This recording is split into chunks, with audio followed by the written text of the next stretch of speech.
आओ सीखें योग मुद्राएं। तो योग से तो बच्चों आप भली भांति परिचित हो कि योग का हमारे जीवन में कितना महत्व है। लेकिन आज हम जो 8 योग मुद्राएं सीखने जा रहे हैं वो थोड़ी अलग है। क्यों अलग है? ये 8 योग मुद्राएं जो जीव जंतु व प्रकृति ने हमें सिखाए, बच्चों व बड़ों सभी के मन को ये लुभाए, स्वस्थ तन व स्वस्थ मन को ये बनाए। तो फिर रोज हम क्यों ना इनको अपनाएं? तो चलिए बच्चों आज ही इनको सीखें व सिखाएं। सबसे पहली योग मुद्रा है, ये देखो, पक्षियों से हमने पंख की भांति बाहें फैलाना सीखा। पक्षियों से हमने क्या सीखा? जैसे पक्षी उड़ते हुए अपने पंखों को ऊपर नीचे करते हैं ना, पक्षी आसन, वैसे ही हमें भी जमीन पर इस तरह आराम से बैठ जाना है और अपने दोनों हाथों को ऊपर नीचे करते जाना है। 5 से 10 बार इस आसन को हम कर सकते हैं। इस आसन से सांस की गति पर नियंत्रण पाया जाता है व बाजुओं को सुडौल व मजबूत बनाया जा सकता है।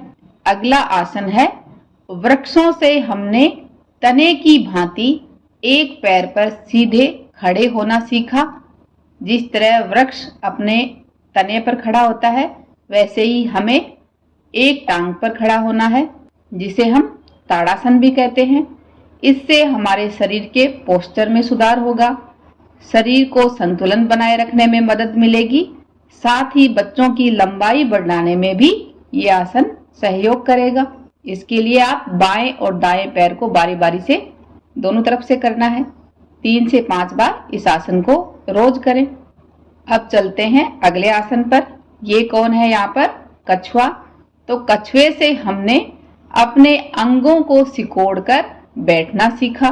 कछुए से देखो ये हमने इस तरह का आसन सीखा जिसमें आप अपने सारे अंगों को इस तरह वज्रासन में बैठकर सारे अंगों को सिकोड़कर बैठना है और कछुए की तरह इस तरह गर्दन सीधा करके सामने देखना है। इस आसन को भी हम 3 से 5 बार कर सकते हैं। ये देखो ये कौन है? पर्वत। तो पर्वत से हमने स्थिर रहना सीखा, जिसे हम पर्वतासन भी कहते हैं। इसमें शरीर की मुद्रा पर्वत के समान दिखाई देती है, इसलिए इसे माउंटेन पोज भी कहा जाता है। इस आसन को करने से शरीर में रक्त का संचार बढ़ता है, शरीर को लचीलापन व मजबूती देता है। यह आसन साथ ही पाचन को सुधारता है व हमारे दिमाग को शांत रखना है। तो इस आसन को भी हम 3 से 5 बार कर सकते हैं आराम से। अगला आसन है शशांक आसन, जिसको हमने खरगोश से सीखा। खरगोश से हमने झुकना और सजग रहना सीखा। तो इस तरह वज्रासन में बैठकर अपने हाथों को नीचे फैलाते हुए इस तरह से बैठना है। तो ये शशांक आसन कहलाता है। इससे हमारा शरीर मजबूत व लचीला बनता है। पेट पर जमी अतिरिक्त चर्बी कम कर मोटापा दूर करने में यह आसन सहायता करता है। साथ ही दमा या अस्थमा रोग से पीड़ित व्यक्ति के लिए भी ये उपयोगी है। हमारा अगला आसन हमने सीखा बटरफ्लाई से। जैसे वह अपने पंखों को ऊपर नीचे करती रहती है, वैसे ही हमें जमीन पर इस तरह से बैठकर अपने दोनों पैरों को ऊपर नीचे करते जाना है, जिसको 2 से 5 मिनट तक कर सकते हैं। इससे आपकी अंदरूनी मांसपेशियां मजबूत बनी रहेंगी। अगला आसन है सिंहासन, जिसे हमने शेर से सीखा। शेर से हमने दहाड़ना सीखा। तो इस तरह इस आसन में बैठकर अपनी जीभ को बाहर निकालते हुए शेर की तरह गर्जन करनी है। इससे क्या होगा? हमारा तनाव कम होगा, साथ ही चेहरे की झुर्रियों को ये कम करता है। अगला आसन हमने सांप से सीखा, जिसे कोबरा आसन, भुजंगासन या सर्प मुद्रा कहते हैं। सांप की तरह हमने शरीर को तानना सीखा। जिस तरह सांप इस तरह अपना फन उठाकर बैठता है, वैसे ही हमें जमीन पर इस तरह उल्टा लेटकर अपने आगे के हिस्से को ऐसे ऊपर उठाना है। इस आसन को भी हम 3 से 5 बार कर सकते हैं। इससे हमें क्या फायदा होगा?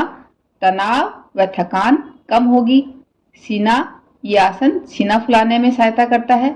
जिससे अस्थमा के रोगी को लाभ मिलेगा। साथ ही पूरी पीठ व कंधों को ये मजबूत बनाता है। ऐसे ही और भी आसन हैं, जैसे गोमुखासन, उष्ट्रासन। तो ये हमारे आसपास के जीव जंतु और प्रकृति ने हमें सिखाए हैं। ये सारे ही आसन हमारी स्मरण शक्ति को अच्छी बनाएंगे। तो अगर आपको ये योग मुद्राएं पसंद आई हो तो रोज इनको अपनाएं व अपने बच्चों व दोस्तों संग जरूर साझा करें। धन्यवाद।